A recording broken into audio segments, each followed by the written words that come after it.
Yesterday, we began looking together at three duties that Samuel Shaw, the 17th century Puritan pastor, gave to us as a response to crisis, pandemic, plague. Samuel Shaw wrote a memoir of his own experience of enduring great loss during the 1665 plague in London. He lost 2 children, his sister, and a housemaid in that plague.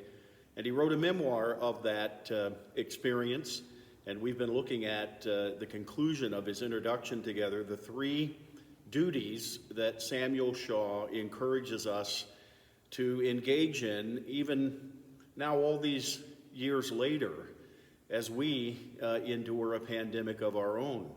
Yesterday, the first point that he made was to love and enjoy all things in God.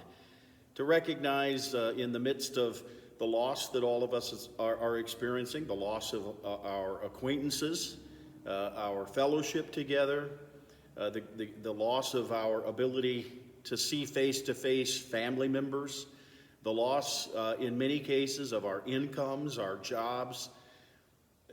He says that we need to look at all of these things in light of who God is and measure our response to those losses against God in terms of, do I really value God and my relationship with God more than I value things, even human relationships? It's quite a compelling argument that he makes that plague, pestilence, pandemic causes us to love and enjoy all things in God.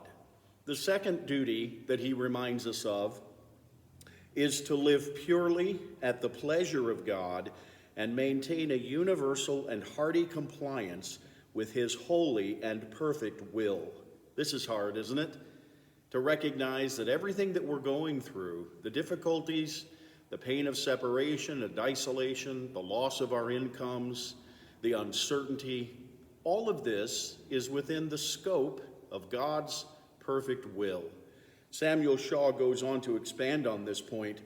Believe it, he says, you will never enjoy a firm and steady peace till you have committed all your will and ways to him and wrapped all your interests and ends in him, till your hearts be conformed to the honor of God and your wills molded into his will. It is a difference of will and ends and a distinction of interests that beget all these ragings and stormings in the hearts of men against God, earth against heaven. Mine and thine do not only divide the world amongst men, but divide men against God, earth against heaven. Take this for a certain and undoubted aphorism, that the grand interest of a soul is to comply with and be one with God.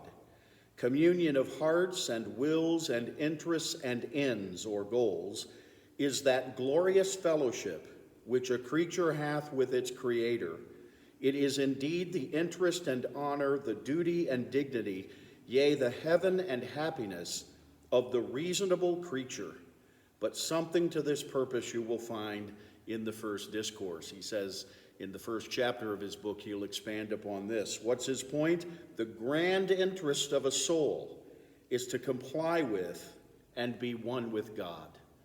Beloved, let me encourage all of us in these very difficult times to comply with and be one with God. We've received nothing but what has come from the hand of God itself. And so let me encourage all of us to be submissive to his will under this frowning providence. I'm praying for you, and if I can help you in any way, I'm here for you.